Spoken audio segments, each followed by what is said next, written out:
welcome back to Community Connections. We're talking about obesity. So, Dr. Savel, share with us what's changed 20, 25 years ago. We were more active, maybe we were not on our electronic devices as much. Absolutely. And what are we seeing with especially teenagers, youngsters, already on the scale as being considered obese? Well, I'm glad you asked, and I'm happy that we've been able to have the students ask questions, and we're going to talk about them in a moment. I mean, people know me in this community for 3 decades, and you don't have to look very far below my moving lips today to see that I might have a weight issue. It's gone up and down over the years. I like to eat, and I'm certainly working in my office for 10 hours a day and don't get the exercise I need. That's obvious. So I want to tell people right away, I recognize my own issue. The truth is, it's gone beyond that. We're so happy to live in an age of enlightenment when we can have our connected devices, and anything we seek to know we can find out in a nanosecond. The downside is we have so many more excuses than ever to not leave our homes after school to go outside and get exercise. I remember when I was a young kid, I'd get on my bicycle, ride over to the nearest place and have a little bit of a nibble, and then we were out in somebody's yard playing football. You didn't know whose house you'd eat at, etc. There were no cell phones. People didn't worry about things. Sometimes people don't let their kids go outside because they're worried about the world perceived danger today, and there is validity in that statement, of course. But more than that, we can't seem to break away from the $300 game consoles and the $70 video games that people have paid for, or Santa has brought, long enough to get exercise. So people sit and play 4 or 5 hours a night, or maybe even longer on the weekends. And parents don't know where to start. We have 2-parent working homes, or 1-parent home working, trying to put food on the table. Right. But we have to find a way to convince people to get out of the house, because it is well known that this is probably going to be the first generation of people, today's children, who have a shorter lifespan than that which has preceded it. Again, for the first time in the history of mankind. It's amazing. Well, thank you, Dr. Savel. We're going to move right into our questions, and we're going to start with our elementary school students. Wonderful. Toriana, do you have a question for Dr. Savel? Yes, how much should I exercise to stay healthy?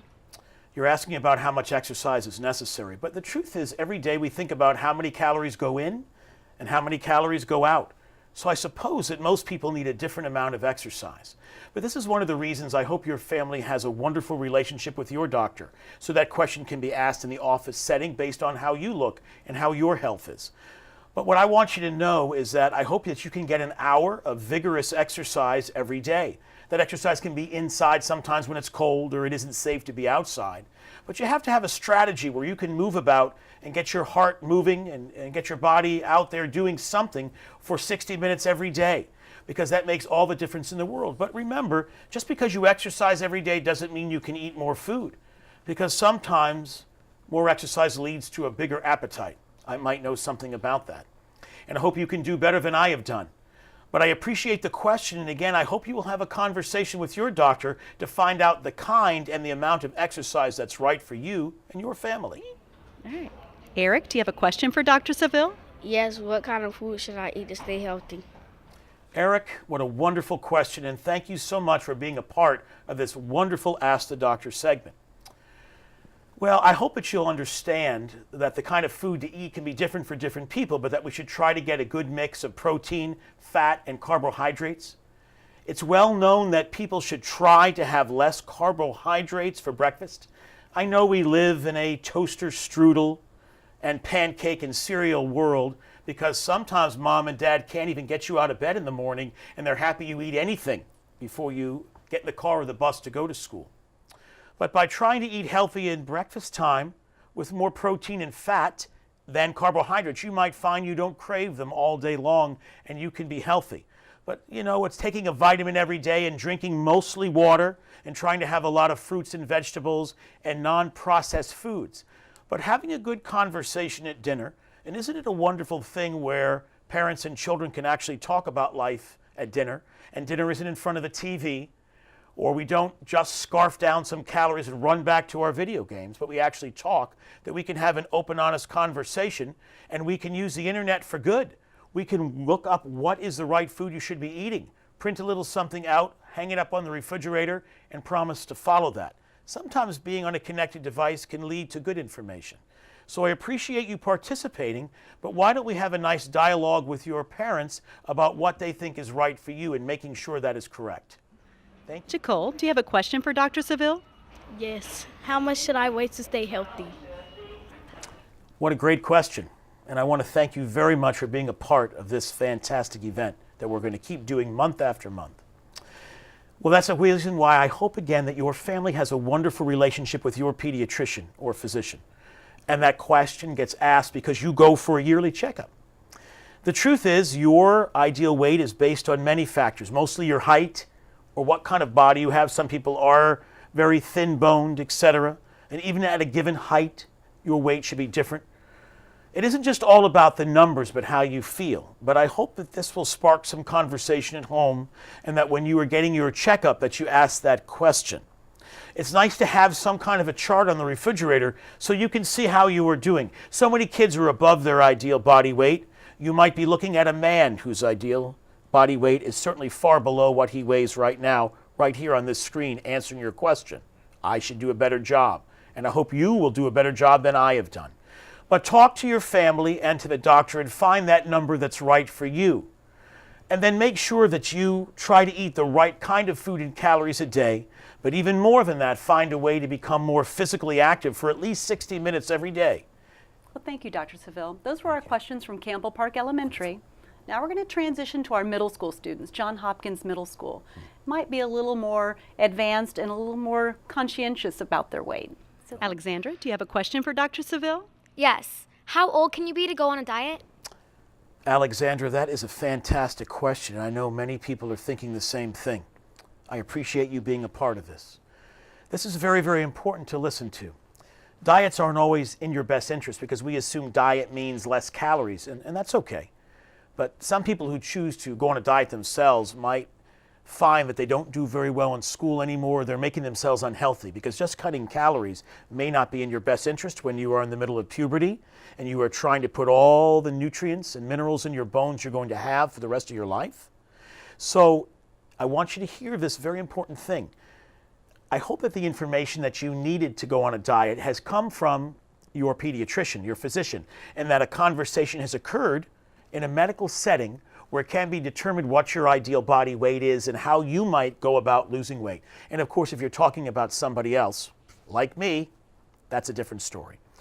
So you're never too young to eat less calories. I have little infants come in my office who are 4 months of age and who are weighing way too much and are being fed way too many calories. And we try to cut back on that as well because there is a relationship between obesity in later years and being obese, quote unquote, when you're 6 months old. So I don't know if I'd like to call that a diet. It doesn't sound good because babies' brains are growing and there's a lot of critical things going on at 6 months of age that is not going on at your age, for example. But you're never too young to have to cut calories, but it isn't something you should do on your own. Even if you were 45 years of age, it should always be done under the advice of a physician, in your case, your family. So everyone is on board and knows what's going on. Landon, do you have a question for Dr. Savel? Yes. At about what age do I have to start worrying about my weight? Landon, another fantastic question, and I appreciate it. Here's the thing about it. You can worry about your weight, but the truth is, long before your age of worry, your parents should have been thinking about it. And we have babies who come in the office who are underweight as well. Moms may be breastfeeding and they themselves are not eating enough. And so the kids are underweight. But more often in our society, we talk about overweight. So long before you should have any worry at all, your parents and your pediatrician should have been alerted to the fact that your weight is not as it should be. And so you're going to have a transition between mom and dad being in charge of what you are or are not eating to what you are doing. You know, I always tell parents when kids come in and they're overweight, you're going to blink your eyes and one day your kid's going to be off at college, eating in the cafeteria, and the old expression of the freshman 15, where kids often come home heavier than when they left because you sit around the cafeteria and nobody monitors what you eat. You can never be too young to care about what you look like or what your weight is. But before you go do anything, especially at your age, make sure you talk to your parents and that you talk to your pediatrician and make sure that you're all on the same page. Because when you're going through puberty, your body needs a lot of nutrients so that you have all the brain power you need for the rest of your life, and that's so your bones and your organs remain healthy long after you're my age, which is 55. And so make sure you're not doing that on your own. I appreciate that you took the time to participate and ask such a thought-provoking question. Start a conversation at dinner tonight about these issues. It's a great way to have family time. Thanks again. All right. Amira, do you have a question for Dr. Savel? Yes, my friend thinks she's obese, but she's not. How do I help her? Amira, that's a whole other question. And how nice you are to bring that up. And that you care so much about your friend to ask me that question. Because you know, we're talking about obesity today.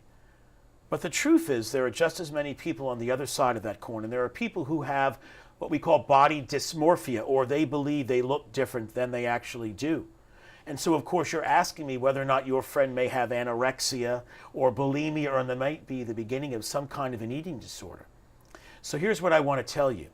If you really believe that your friend sees herself or himself differently than she or he actually is, then you can have a little bit of a conversation with that person. Maybe you also know them outside of school, and you might mention something to the parent. But if you are afraid that friend is going to run and hide and no longer be your friend because you step forward and say something, then say something to a teacher. I understand that you have many teachers, but you might say something to a guidance counselor at the school and let them look in on it. I want you to know that it's so important to be the kind of friend who is willing to lose a friend to save a life. And I talk about that a lot. If you really think your friend is seeing things differently and may be in danger, then please don't care about the friendship first, but about that person's health. Talk to someone at school and make sure that they get plugged into some counseling if that's necessary. Now, I'm not asking you to make a mountain out of a molehill, to make something more out of a situation that isn't occurring. But I have a feeling that you are right about that. And it's important that people understand the way they look. So talk to your friend first and then to somebody else. But make sure they get help so that in case something is going on we need to know about, they can get counseling and assistance as soon as possible. Thank you, Dr. Savel. Now, as we transition from our middle school to our high school students, and we're going to Gibbs High School, these students could be leaving the nest. Absolutely. They could be on their own, either in the college university setting and or in their own apartment. So what kinds of things will they need to know to be on their own? So we got 3 or 4 questions for you, and then we'll come back together. Thank you so much. Anthony, do you have a question for Dr. Savel? Yes, how can obesity affect my health? Anthony, thank you for playing a role in today's wonderful event, because this is a fantastic question. And as I begin to answer, you don't have to glance too far down from my moving mouth to see that I too might be overweight and not doing the best job of getting more exercise. So I think about it as a physician and as the person talking to you today and not just answering your questions. The truth is, being overweight affects every part of our body. From our brains, because we know that when we're overweight, we often have blood sugar abnormalities that can lead to diabetes, that cause you to have difficulty in learning because there's great transitions of increase and decrease in blood sugar that makes it harder to learn. From your thyroid gland in your neck that regulates your body that can have dysfunction because of your weight. And of course, your heart. We know that your heart has to work harder when you're overweight. We know that being overweight sometimes comes from eating too many fats, which can cause artery disease of your coronary arteries. And of course, we know that having extra weight on board that's of fat can just give a great deal of problem to the rest of your body, your kidneys, your intestines, your muscles. We know that the more you weigh, the harder it is to exercise. So that's a weird thing, isn't it? We don't exercise so we gain weight, and then we have even less desire to exercise, and it's even more difficult to exercise because of our excess weight. So being overweight causes health problems, and it's a never-ending cycle. So that's why it's so important that we talk about this now, because it is true.